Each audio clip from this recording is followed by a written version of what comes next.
रामचरितमानस और विशेषकर जो लोग सुंदरकांड का नियमित पाठ करते हैं उन सभी भक्तों को मेरा सादर प्रणाम। रामचरितमानस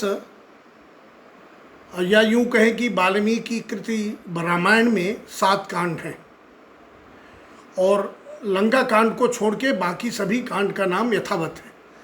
गोस्वामी तुलसीदास जी रामचरितमानस में इसको लंका कांड लिखते हैं और जबकि वाल्मीकि जी लंका कांड को युद्ध कांड लिखते हैं। तो बाकी जितने सभी कांड हैं वो या तो स्थान के नाम पे हैं या जो कहीं कोई घटना हुई उसके नाम पे होते हैं। जैसे बालकांड भगवान के बचपन का नाम है का कार्यक्रम है। अयोध्या कांड में अयोध्या में जो घटनाएं हुई उस पे हैं। फिर अरण्य माने जंगल अरण्य कांड में जाते हैं, जंगल जाते हैं, वन की का विवरण है और या वन में जो घटनाएं घटती हैं। किष्किंधा कांड में बाली सुग्रीव के साथ किष्किंधा में जो कार्यक्रम होते हैं उसका है। लंका कांड में लंका के अंदर जो गतिविधियां होती हैं उसका वर्णन है। और उत्तरकांड को ऐसा कहा जाता है कि मानस पढ़ते समय आपके मन में जितनी शंकाएं यदि कोई आई हुई हों तो उसका सबका उत्तर उत्तरकांड में मिल जाता है या उपसंहार कहें। पर सुंदरकांड एक ऐसा कांड है कि इसका नाम सुंदरकांड क्यों रखा गया, ये इसमें बड़ा थोड़ी कई संतों ने अलग अलग ढंग से व्याख्या की है कि इसका नाम सुंदरकांड क्यों रखा गया। तो इसके सुंदरकांड नाम क्यों रखा गया इस पे थोड़ी चर्चा कर लेना। माने सुंदरकांड में क्या है, उसके पहले इसका नामकरण सुंदरकांड क्यों है इस पर चर्चा करना थोड़ा आवश्यक है। कई बार हम लोग सालों साल पाठ करते हैं लेकिन अपने दिमाग में बात नहीं आती कि इसका नाम सुंदरकांड क्यों। तो 2-3 कारण बताए गए हैं। एक कारण तो ये कहा गया कि हनुमान जी का पूरा वर्णन है सुंदरकांड में और हनुमान जी का बचपन का नाम सुंदर था। उनकी माँ ने सुंदर नाम रखा था इसलिए सुंदरकांड। दूसरा कांड ये बताते हैं कि जो लंका में त्रिकुटांचल पर्वत है, 3 पर्वत थे। एक पर्वत का नाम सुबेल, दूसरा नील पर्वत। सुबेल पर्वत पे भगवान की सेना थी, नील पर्वत पे राक्षसों का वास था और तीसरा सुंदर पर्वत था जहाँ पर अशोक वाटिका स्थित थी और चूँकि सीता जी वहाँ स्थित थी इसलिए इसका सुंदरकांड नाम पड़ा। और कुछ लोग ये भी कहते हैं कि ये सुंदरकांड का कि इसमें कई 8 बार सुंदर शब्द का प्रयोग हुआ है। तो बोले उसमें इसलिए इसका सुंदरकांड नाम पड़ा क्योंकि इसमें जो पहली चौपाई शुरू होती है वही होती है सिंधु तीर एक भूधर सुंदर। ये 8 चौपाइयाँ हैं। मैं आप लोगों की सुविधा के लिए थोड़ा पढ़ भी देता हूँ। पहला है सिंधु तीर एक भूधर सुंदर। दूसरी है कनक कोट विचित्र मणिकृत सुंदराय तना घना सुंदराय तना। फिर है श्याम सरोज दाम सम सुंदर। और उसके बाद मुद्रिका जब है तब देखी मुद्रिका मनोहर राम नाम अंकित अति सुंदर। सुनहु मातु मोहि अतिशय भूखा लागी देख सुंदर फल रूखा। फिर शिव जी कहते हैं सावधान मन कर पुनि शंकर लागे कहन कथा अति सुंदर। हरसि राम जब कीन पे आना सगुन भय सुंदर शुभ नाना। फिर है सठ सन विनय कुटिल सन प्रीति सहज कृपन सन सुंदर नीति। तो ऐसा कहा जाता है कि ये जो कांड है सुंदर कांड, इसमें रामकिंकर जी उपाध्याय जो महाराज हैं युग तुलसी जिनको कहा जाता है, वो एक अपने प्रवचन में एक श्लोक बोलते थे और वो श्लोक है सुंदरे सुंदरी सीता सुंदरे सुंदरी कथा सुंदरे सुंदरो रामः सुंदरे किम न सुंदरम। माने सुंदरकांड में हर चीज सुंदर है। ये सुंदर सीता जी सुंदरी हैं, सुंदरकांड में सुंदर कथा है वो सुंदर है और श्री राम जी सुंदर हैं, हनुमान जी सुंदर हैं। अर्थात सुंदरकांड में सुंदर क्या नहीं है, सब कुछ सुंदर है, इसलिए इसका नाम सुंदरकांड रखा। और इसका प्रमाण शिव जी देते हैं। आप हनुमान सुंदरकांड पढ़ते हैं तो शिव जी इसका करते हैं, लागे कहन कथा अति सुंदर कथा कहने लगी। सावधान मन करी, वो शिव जी जब भगवान की कथा करते हैं या भगवान का नाम लेते हैं तो समाधि में चले जाते हैं। तो सावधान, मन को सावधान करके नहीं कि हमको जागृत रहना है कि वो कथा सुना रहे हैं। यदि कथा सुनाने वाला श्रोता ही ध्यान में मग्न हो जाए, वक्ता यदि ध्यान मग्न हो जाए तो फिर तो बड़ा मुश्किल होगा। इसलिए सावधान मन करी। तो इसमें हर जगह सुंदर का वर्णन है। और तो एक और अच्छी आता है कि आपकी जो विभिन्न प्रकार की कामनाएं हों, आपकी सबसे प्रिय वस्तु हो, यदि वो खो गई हो और उसकी कोई आकर के सूचना दे दे कि ये वस्तु आपकी वहाँ पे है, तो उससे ज़्यादा सुंदर वस्तु चीज़ कुछ नहीं हो सकती। तो हनुमान जी सीता जी जो राम की बड़ी प्रिय हैं, आकर के वो सूचना देते हैं कि सीता जी वहाँ पे हैं, तो इसलिए वो सुंदर है। इसलिए सुंदर कांड का नामकरण से संबंधित ऐसा अलग अलग लोग अलग करते हैं, और भी व्याख्याएं होंगी। अब सुंदरकांड क्या है? देखिए, सीता जी का हरण हो गया है, हनुमान जी को पता लगाने जाना है। तो हनुमान जी भक्त हैं और सीता जी भक्ति हैं। तो भक्त को यदि भक्ति को प्राप्त करना है तो कैसे प्राप्त करेगा? ये पूरी घटना जो होती है वही सुंदरकांड है। भक्त को भक्ति कैसे प्राप्त हो? हनुमान जी भक्त हैं। अब हनुमान जी को यदि भक्ति से को प्राप्त करना है, जो लंका में स्थित हैं, तो उनको समुद्र पार करना है। और समुद्र क्या है? अहंकार है। जब तक आप अहंकार को पार नहीं करेंगे तब तक आपको भक्ति नहीं मिलेंगी। तो आपको अहंकार को पार करना है। और जब आप अहंकार पार करने के लिए जब आप चलते हैं तो कई बाधाएं आती हैं। और जब कोई भक्त भक्ति की मार्ग में चलता है तो सबसे बड़ी बाधा उसके परिवार के लोग होते हैं। अरे कहाँ जा रहे हो? दुनियादारी छोड़ के, संसार छोड़ के थोड़ी कोई जाता है। तो हमको भक्त बड़े प्रिय हैं, लेकिन मेरा बेटा भक्त ना बने, ये ऐसा संसार की रीति है। तो जब हनुमान चलते हैं तो मैनाक जो है, मैनाक पर्वत जो है, वो हनुमान जी के जो पिता पवन हैं उनके मित्र थे। तो सबसे पहले वही आते हैं। मैनाक गिरि पर चढ़ी लंका तहीं देख। जैसे ही पर्वत पे चढ़ते तो मैनाक बोलते, कहाँ जा रहे हो? बोले, मैं लंका जा रहा हूँ भक्ति का पता लगाने, समुद्र पार करके। तो उन्होंने कहा कि इतना बड़ा काम करने जा रहे हो तो थोड़ा विश्राम कर लो। जैसा संसार में बोलते, तुम कहाँ जा रहे हो? अभी पढ़ाई लिखाई पूरी कर लो, अभी विवाह कर लो, अभी युवा हो, अभी तुम भक्ति के लिए थोड़ी जाओगे। तो उन्होंने कहा, अभी नहीं, अभी मत जाओ, विश्राम कर लो। तो हनुमान जी ने उनका निरादर नहीं किया। हम पिताजी के वो हैं, उनका स्पर्श किया और बड़े विनम्रता से बोलते हैं, राम काज कीन्हे बिना मोहि कहाँ विश्राम। बिना राम का काम किए हुए मैं विश्राम नहीं कर सकता हूँ। राम काज क्या है? लक्ष्य है, जीवन का लक्ष्य है। तो जब तक हम जीवन के लक्ष्य को पूरा नहीं कर लेंगे तब तक हम विश्राम नहीं करेंगे। अब आगे जब चलते हैं समुद्र पार करने के लिए, तो ये देखिए 3 तरह के दोष होते हैं जीवन में। सात्विक दोष, राजसिक दोष और तामसिक दोष। तो जो सात्विक दोष है, दोष कोई भी हो, सात्विक दोष किस तरह का दोष होता है?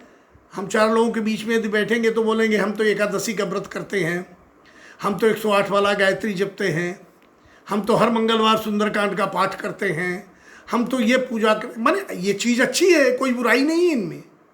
पर बात कोई और चल रही हो और हम उसको आकर के उसी बात पे करें और उसका बखान करें, तो एक तरह का दोष है, ये सात्विक दोष है। तो इसको दूर करना चाहिए। अभी कैसे दूर होगा सात्विक दोष? सुरसा जो है, सुरसा नाम अहिन की माता, पहले सुरसा आती है। सुरपा सर्पों की माँ है। और सर्प की माँ जो है वो बड़ी कड़ी परीक्षा लेती है। वो सर्पों को जन्म देने के बाद बहुत सारे बच्चों को खा जाती है, बहुत कड़क परीक्षा लेती है। तो देवताओं ने के मन में ये संदेह हुआ कि हनुमान जी वहाँ पहुँच पाएंगे कि नहीं, तो सुरसा को बोलते हैं।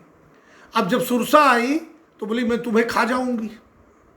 हनुमान जी बोलते हैं मुझे राम काज कर लेने दो माँ, बाद में खाना। तो बोले नहीं। अब वो 16 हुए, फिर 32 हुए, फिर 64 हुए, फिर 7 योजन हुए, और 7 योजन होने के बाद बंद हो जाते हैं। तो ये जो 16, 32, 64 होता है, ये क्या है? ये दो भक्ति पाने के 2 मार्ग हैं। एक मार्ग ये है ज्ञान मार्ग। तो ये 16, 32, 64 है ज्ञान मार्ग है। वेद पढ़िए, वेदांत पढ़िए, गीता पढ़िए, महाभारत पढ़िए, सत्संग करिए, तो ये ज्ञान मार्ग का एक रास्ता है। इससे प्रभु की प्राप्ति होती है, भक्ति की प्राप्ति। और दूसरा ये है कि मुझे प्रभु कुछ समझ में नहीं आता। तो हनुमान जी ये सब कुछ करते हैं के बाद अति लघु रूप पवन सुत धरे, छोटा सा रूप रखते हैं और रोक करके प्रणाम करके बैठ जाते हैं। तो दूसरा मार्ग क्या है? भक्ति मार्ग, कि हमको कुछ नहीं आता, समर्पण, तो तब भक्ति मिलेगी।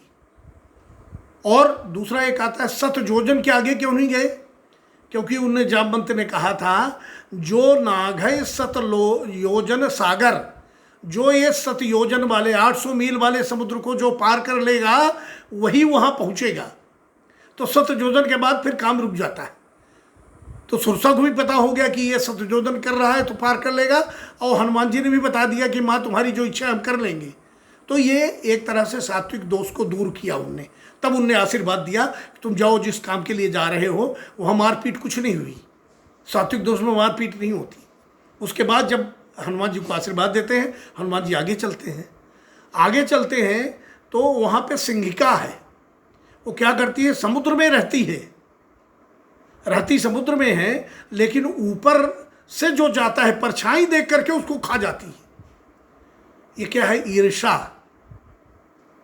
हम लोग किसी को बहुत को जानते नहीं हैं, लेकिन यदि हम समाचार पत्रों में या समाचारों में सुनने लगे कि फलाना ये हो रहा है, इस शहर का आदमी ऐसा जा रहा है, वैसा जा रहा है, अनायास मन में ईर्षा आ जाएगी, जबकि उससे कोई लेना देना नहीं है। ये बड़े बड़े संतों में, महात्माओं में भी हो जाता है। एक संत को किसी ने कहा महाराज आप तो बड़ी अच्छी कथा सुना रहे हैं, लेकिन दूसरे संत जो हैं वो तो बढ़िया संगीत भी देते हैं और कहानियाँ भी बताते हैं, मनोरंजन भी करते हैं, उनकी कथा में लोग बैठे रहते हैं। इनके मन में वो संत को जानते नहीं, लेकिन ईर्षा उत्पन्न हो गई। तो हनुमान जी क्या करते हैं? सिंहिका को मार देते हैं। सिंहिका को मार, तो ईर्षा को आप मार देंगे तब आप भक्ति पाएंगे, तभी आप ये अहंकार को पार कर पाएंगे। आप जब ईर्षा को मार करके, अहंकार को पार करके जब उस छोर पे आप पहुंचते हैं तो वहाँ पे एक राजसिक दोष मिलती है, लंकिनी। लंकिनी कहती है, और उसका लंकिनी क्या काम है? बोले जो लंका में प्रवेश करेगा और चोरी से प्रवेश करेगा मैं उसको खाऊंगी। हनुमान जी चोरी से प्रवेश करते हैं, मशक समान रूप कभी धरी, मच्छर के समान रूप दे। तो लंकिनी बोलती है तू कहाँ जा रहा है? सठ, मैं तुमको खाऊंगी। तो हनुमान जी बोलते हैं क्यों मुझे खाऊंगी? बोले जो चोरी से लंका में प्रवेश करता है मैं उसको खाती हूँ। तो बोले इतना बड़ा चोर लंका में रावण बैठा है, माता जानकी को चुरा लाया है, तो तुम उसको क्यों नहीं खाती हो? बोले नहीं नहीं, मैं उसको नहीं खाऊंगी, क्योंकि जो चोरी से लंका नगरी में प्रवेश करे मैं उसको खाती हूँ। मुटिका ताही एक कपिहनी, तो एक मुष्ट का प्रहार किया हनुमान जी ने, तो रुधिर बमत, ऐसा उसके मुंह से रक्त निकला और घायल होकर नीचे गिर गई। तो ये रक्त क्या है? ये जो राग रूपी राजसिक दोष था वो निकला बाहर। जैसे हम लोग कई बार कहते हैं ना ये बड़े विरक्त मुनि हैं, तो विरक्त का मतलब ये थोड़ी कि उनके शरीर में रक्त नहीं है, शरीर में उनके रक्त है, लेकिन वो राग रूपी रक्त जो है वो निकल गया। तो जब वो राग रूपी रक्त निकल गया तो हाथ जोड़ के प्रार्थना करने लगी, तात स्वर्ग अपवर्ग सुख धरिय तुलाई के अंग, ताहि न तूले मिली सके जो सुख लब सत्संग। बोले सत्संग में एक क्षण का भी यदि हमको मिल जाए तो बोले उसके जैसा कोई सुख नहीं है। और फिर तब बोलती है कि तुम जाओ प्रवेश नगर की जय सब काजा, हृदय राखी कौशलपुर राजा। तुम जाओ वहाँ प्रवेश करो और सब, लेकिन एक ही कंडीशन है, हृदय राखी कौशलपुर राजा, हृदय में कौशलपुर राजा। और हनुमान जी जब चलते भी हैं वहाँ से, हरस ही चले हनुमाना, ये चले बड़ा इंपॉर्टेंट है। किसी काम के लिए चल देना, कोई हमको लिखना उठना हो तो अब शुरू कर देंगे, कल लिखेंगे, परसों, एक बार आप शुरू कर दो। और कैसा शुरू करो? हरस ही चले। जब उत्साह से कोई काम किया जाता है, हर्ष के साथ किया जाता है, हर्ष के साथ चले तो वो काम सिद्ध होता है। तो वहाँ पहुँचते हैं, पहुँचने के बाद आपको सब कथा पता है। तो उसके बाद अब जब भक्ति को मिलना है तो एक भक्त जब तक सहायक नहीं होगा तो नहीं मिलेंगे। विभीषण मिलते हैं, वो भक्त है, भक्त ही भक्ति से मिलाएगा। यद्यप विभीषण इतने दिनों से लंका में है, आपने देखा होगा रामचरितमानस में, पर वो कभी सीता का दर्शन नहीं कर पाए। वहीं लंका में सीता जी हैं शोक वाटिका में, लंका में विभीषण रहते हैं, वो जानते हैं कि वहाँ शोक वाटिका में है। त्रिजटा उनकी बेटी है, वो जाती है वहाँ। त्रिजटा नाम राक्षसी एका, राम चरण रति निपुण विवेका। त्रिजटा कौन है? बोले जिनके 3 जटाएं हैं। 3 जटाएं काहे की? सत रज तम, उसे वो 3 चोटियां भी करती थी। और त्रिजटा कौन होगा? जिसमें 3 गुण होंगे। आगे चौपाई में लिख देते हैं तुलसीदास जी, राम चरण रति 1, निपुण 2, और विवेका जिसमें विवेक हो, वो त्रिजटा है। तो आप पढ़ते होंगे ये सुंदरकांड तो आपको ध्यान आएगा। अब आप जब पढ़ेंगे कि राम चरण रति 1, निपुण 2, विवेका 3, जो 3 है, 3 जटा, वो है त्रिजटा, और वो मदद करती है सीता जी की। तो भक्त, विभीषण भक्त मिलता है, उसके मदद से हनुमान जी वहाँ पहुँचते हैं। हनुमान जी देखते हैं कि वातावरण बहुत खराब है, रावण आकर के वो धमकी दे के चला जाता है। त्रिजटा मदद करती है, सीता जी अग्नि मांगती हैं, तो त्रिजटा बहुत सियानी है। राम चरण रति निपुण विवेका, विवेका माने जिसको सत्य असत्य का भेद करने का, जिसमें वो हो गुण हो, जो जानता हो कि सत्य और, जैसे हंस विवेक से दूध को दूध, पानी को पानी अलग कर देता है। ज्ञान और विवेक में फर्क है। ज्ञान से हमको जानकारी मिलती है, विवेक में सत्य और असत्य क्या है उसका विभेद करना रहता है, हंस जैसा। तो त्रिजटा हनुमान जी की मदद करती है। क्या मदद करती है? कहती है कि मैंने माँ सपने में देखा है कि कोई कपी आएगा, लंका जलाएगा, और ये और जो फिर प्रभु आएंगे और आपको ले जाएंगे।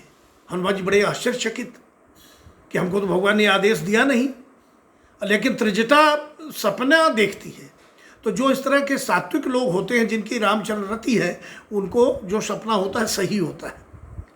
तो हनुमान जी विपरीत परिस्थिति है, राम नाम का वर्णन करते हैं। राम नाम का वर्णन करने के बाद उनका वातावरण अच्छा हो जाता है, सीता जी के मन में उत्साह आ जाता है। तो सुंदर पर्वत से चलते हैं, और मुद्रिका मनोहर राम नाम अंकित अति सुंदर। किसी ने बोला, तुमने हनुमान जी से पूछा कि आप कैसे लंका पार पहुंच गए? अरे बोले, इसमें बड़ी आश्चर्य की बात है। प्रभु मुद्रिका मेली मुखवाही, जद ढिलांगे चरज नाही। राम नाम रूपी मुद्रिका जिसके मुख में है, उसके लिए कोई आश्चर्य की बात नहीं। तो हनुमान जी वहाँ पर राम नाम गुण बरनई लागा, और वातावरण अच्छा बनाया।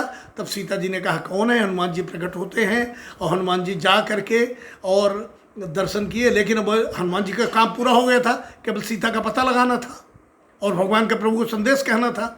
वो संदेश कह के सरकारी आदमी होता तो उसका टूर बना के लौटा था। लेकिन हनुमान जी बड़े ज्ञानी नाम अग्रगण्यम हैं, ज्ञानियों में अग्रगण्य हैं। तो क्या कहते हैं, वो त्रिजटा के सपने के का मार्गदर्शन मानते हैं कि हमको प्रभु ने सूचना दी है। और फिर ये दूसरा ये भी है कि हम जहाँ आए हैं वहाँ की पूरी परिस्थितियों को वहाँ पे देखें तो रावण कौन है और वहाँ के कौन राक्षस लोग हैं। तो वो बोलने लगे कि हमको भूख लगी है। तो क्यों भूख? बोले माँ अभी तक तो सब मुझे खाए जा रहे थे, अब आप माँ हैं तो माँ को देखने से बच्चे को भूख ही लगती है। इसलिए मैं भूखा हूँ। और उन्हें आज्ञा दी। इस तरह से भक्ति से मुलाकात होती है और भक्ति का संदेशा लेकर के और वो फिर ब्रह्म जो रूप है श्री राम जी, उनके पास वो पहुँचते हैं, राम जी को सूचना देते हैं और यहीं पे ये फिर विभीषण भी जाते हैं। तो ये इस तरह की ये जो कथा है, इस कथा को शिव जी कहते हैं। कथा अति सुंदर है। तो इस सुंदर कथा को आप लोग पाठन करते हैं, सब लोग, हम सब पाठन करते हैं, तो जीवन में सुंदरता ही सुंदरता आएगी। और यह कथा अत्यंत सुंदर है और इसके लिए राम नाम अंकित अति सुंदर जो है वो प्रभु मुद्रिका मेले में, प्रभु मुद्रिका जो है हमारे मुंह में रहना चाहिए। इस साध्य तक पहुँचने के लिए, भक्ति तक पहुँचने के लिए पर्वत के रूप में जो आश्रय है वो भी सुंदर है। इसके साथ साथ ये कथा भी अति सुंदर है। तो इसी सुंदरता के साथ मैं अपने सुंदर शब्दों के साथ आप सबके सुंदरता का वर्णन करते हुए आपके सुंदर चरणों में प्रणाम करता हूँ और कथा को विराम करता हूँ। जय श्री राम।